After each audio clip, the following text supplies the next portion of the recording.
Welcome to part 12 of my building the Black Pearl Golden Edition in 2026. I want to start out by talking about a couple things that will be important if you're an early builder, especially when it comes to this ship or any ship for that matter.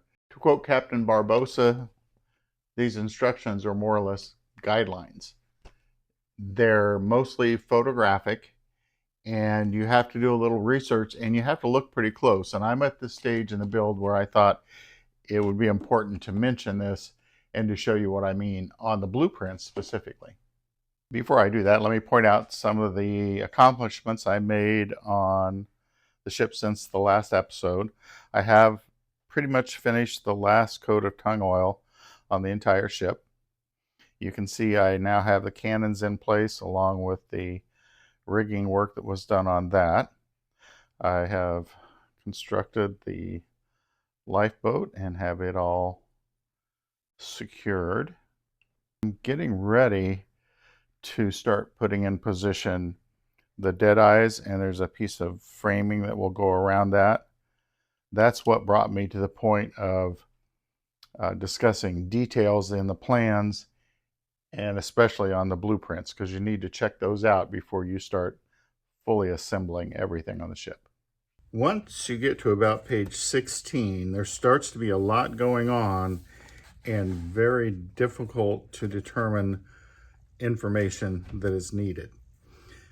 Because these letters are in yellow, it's hard to see. So sometimes you can take a photograph of it and zoom in.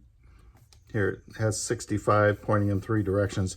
Those are pointing to rope work. And so then you would look up 65. This is where you go to your parts sheet. 65 is 0.2 millimeter nylon thread. 66 is 0.5. 67.8 and so on. You'll need to pay close attention to those things. I'm not using the thread that came with the ship. I've purchased mine separately, but I can still use that as a guide. As an example, obviously this is a mast. This has got to be a yard arm of some sort. You can see these pieces here, these pieces here. A lot of that you're going to have to research to figure out, okay, what is that and why am I doing it?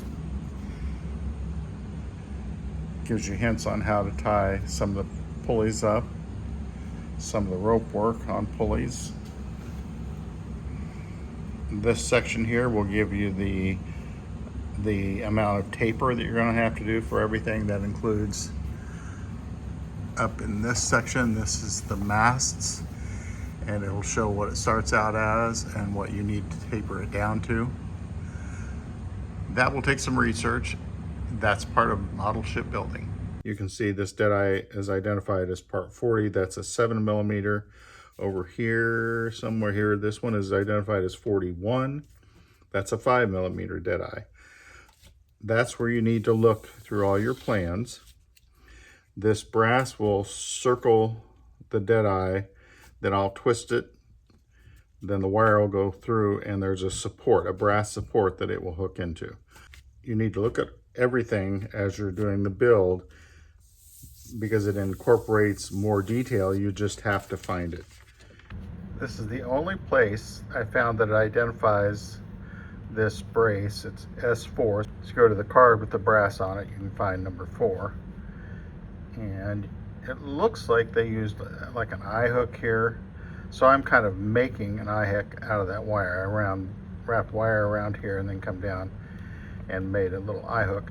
The wire I'm using is pretty soft, so I had to kind of bend the hook up more because I don't want it to come loose.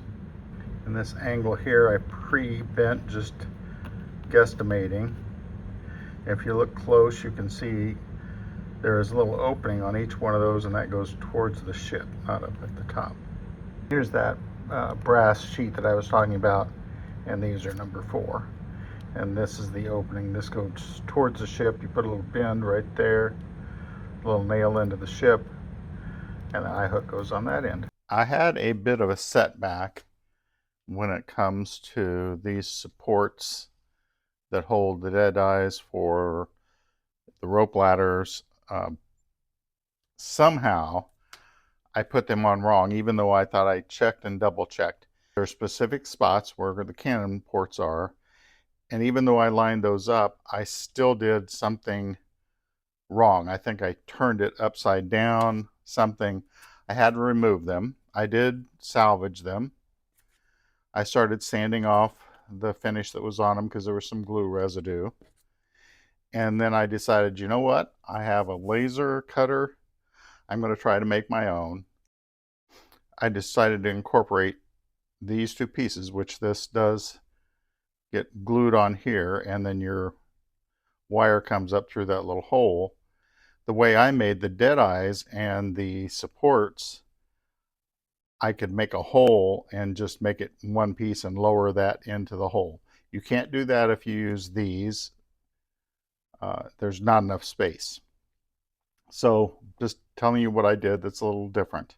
Plus, I want to make new builders aware that you need to be very careful with this.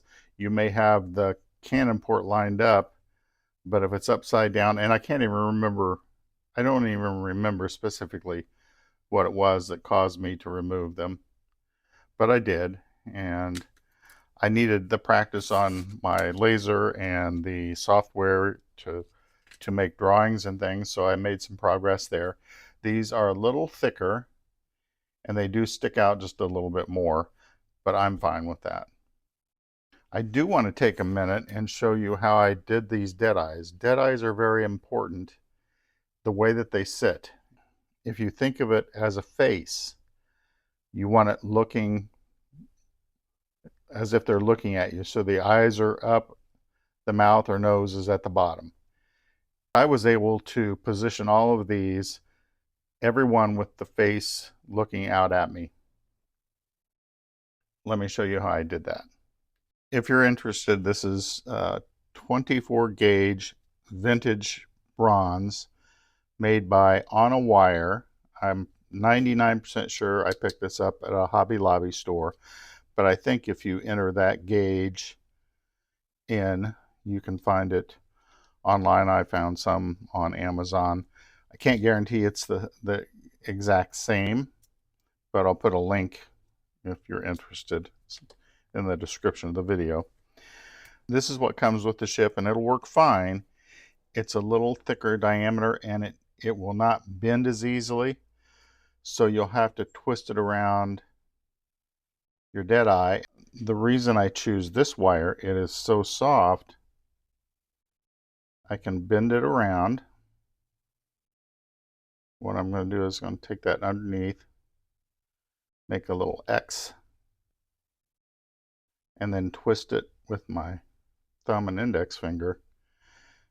And at some point I want to look at the face and determine, I want the eyes the furthest apart. If there's any variance, I want it to look balanced that way.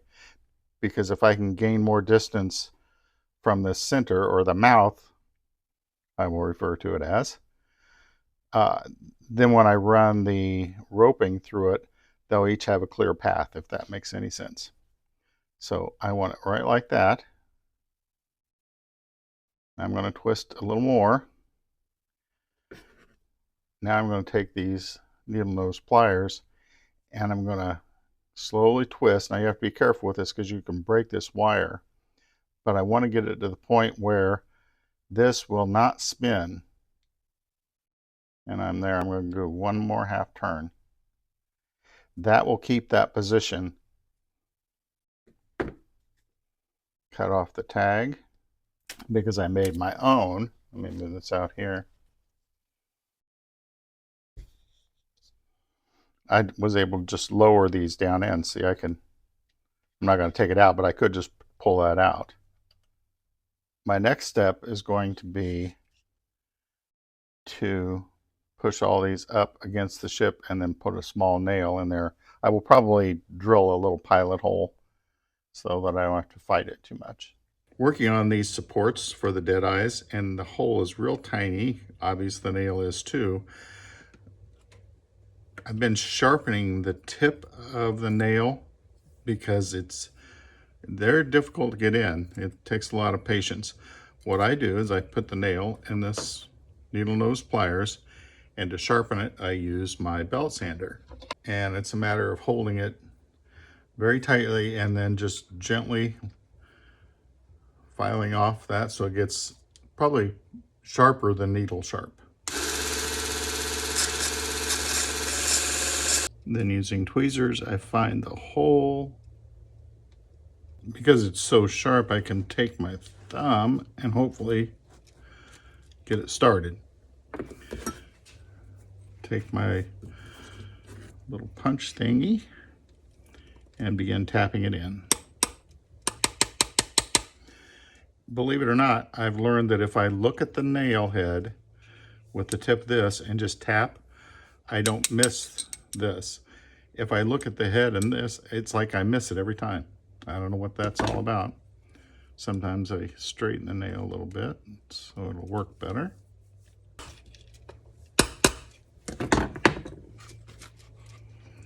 There it is. The appointments after I have done the gold leafing, they're not completely dry. Once they're completely dry, I will take a brush and brush off any flakes of gold. And what I would recommend is you need to look for 100% gold that is edible. And I don't know if you're aware of it or not, but gold will just pass through your system. That's why you can decorate cakes and cupcakes like for weddings, and they have gold leaf on them. Make sure that that's what you look for, that it says edible or 100% gold, not artificial. You can test it if you take a lighter and a leaf of the gold and run the flame over it, and if it's fake, it will melt and burn. It'll actually burn like cellophane, whereas gold will not. I'm getting to the point in the build where I really won't be able to turn the ship upside down, so I went ahead and put these statuettes in place. I added this board, this piece of wood here, to bring this out further so those statuettes would rest a little better.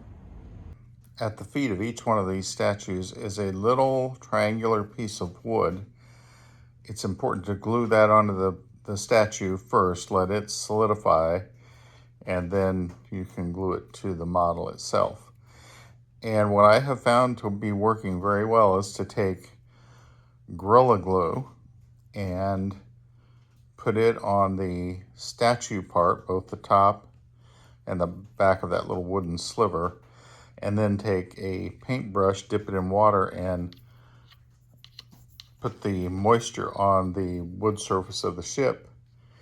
And for some reason, it just kind of adheres very nicely, and it's a strong bond.